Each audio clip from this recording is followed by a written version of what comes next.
Bismillahirrahmanirrahim. Assalamualaikum warahmatullahi wabarakatuh.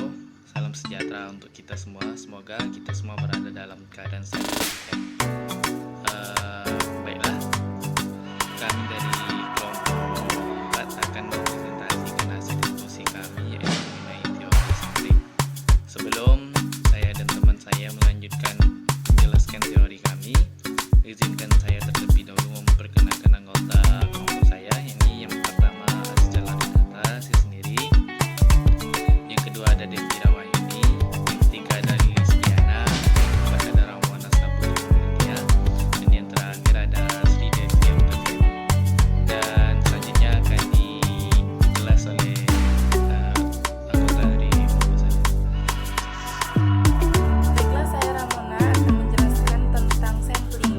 Yang pertama yaitu ISL 330.12, yaitu berkaitan dengan hal-hal yang diwajibkan apabila auditor memperoleh bukti audit tentang fungsinya pengendalian secara efektif dalam periode interim.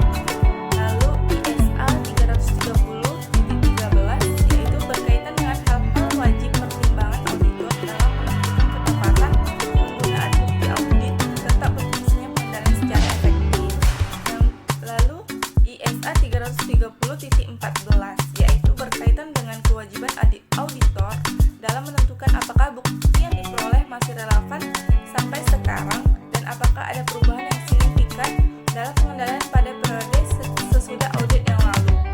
Lalu yaitu ISA 530.5, yaitu menjelaskan tentang makna dari istilah-istilah terkait dengan sampling, antara lain audit sampling, population, sampling risk, non-sampling risk, anomaly, sampling unit, statistical sampling, dan stratification. Lalu kita membahas tentang teknik sampling. Sampling tidak wajib dijadikan pilihan untuk suatu prosedur audit. Namun, jika sampling digunakan, semua sampling units di dalam populasi harus mempunyai kesempatan untuk dipilih. Syarat ini diperlukan agar auditor dapat menarik kesimpulan yang lain mengenai population. Lalu, prosedur substantif. Performance materiality ditentukan dalam hubungannya dengan overall materiality. Tolerable statement level ditetapkan dalam hubungannya dengan performance materiality. Dan selanjutnya ialah uji pengendalian. Untuk uji pengendalian, tingkat penyimpangan yang dapat diterima lazimnya ditetapkan sangat rendah, yang berarti tidak membolehkannya adanya penyimpangan atau dibatasi pada satu penyimpangan saja. Baiklah, terima kasih, akan dilanjutkan oleh saudari Devira Wahyuni.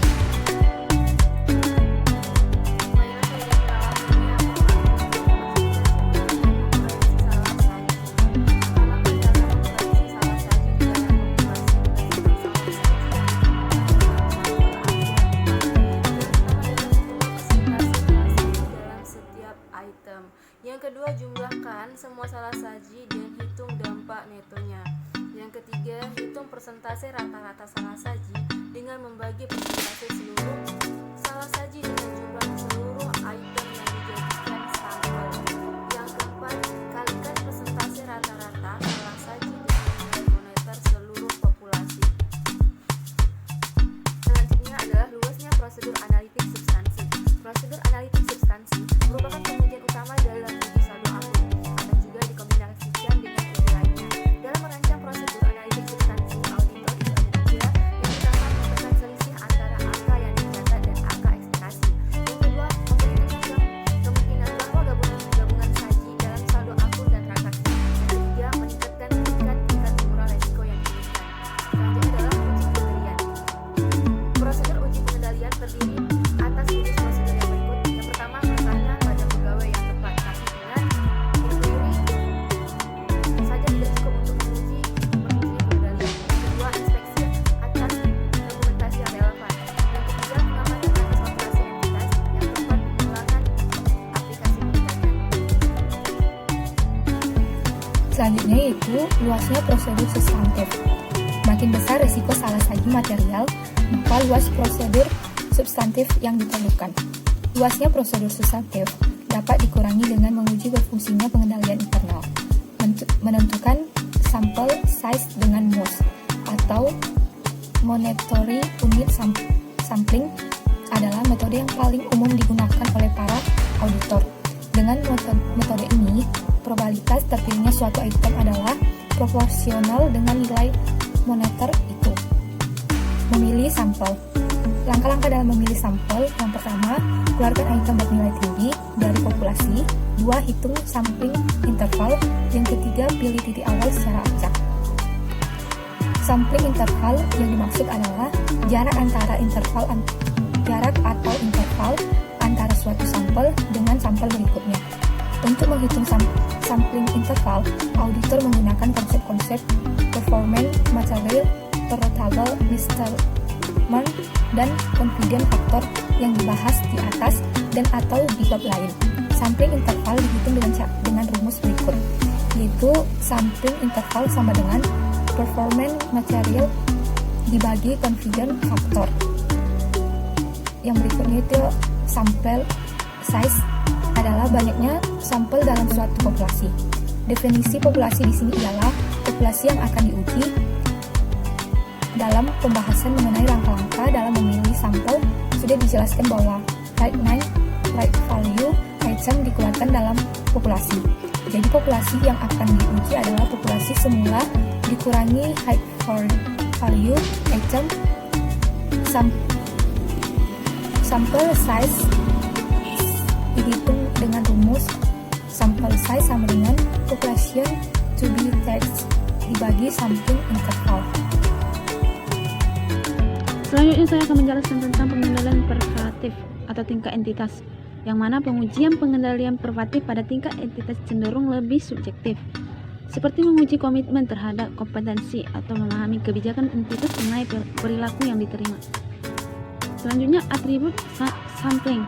Uji pengendalian memberikan bukti bahwa pengendalian berfungsi secara efektif selama periode yang diuji yang ditetapkan, seperti 1 tahun berjalan. Karena pengendalian atas transaksi berfungsi atau tidak berfungsi, auditor perlu menguji hal itu. Selanjutnya, mengendalikan pengendalian internal tidak langsung. Pertimbangan perlunya memperoleh bukti audit yang mendukung berfungsinya pengendalian internal tidak langsung yang signifikan.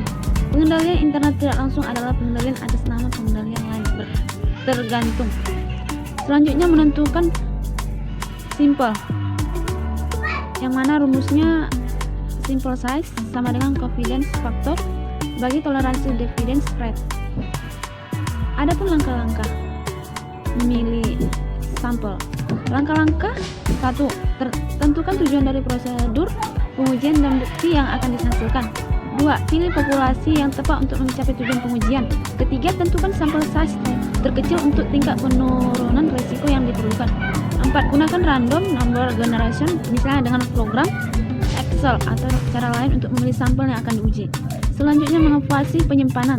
Langkah-langkah dalam mengevaluasi penyimpanan atau deviation adalah sebagai berikut. 1. Identifikasi adanya penyimpanan deviation. 2. Pertimbangkan dengan seksama jika dari sebab dari setiap penyimpanan. 3. Perhatikan kemungkinan sampling rate. Terima kasih. Sekian dan terima kasih. Apabila terdapat kesalahan dan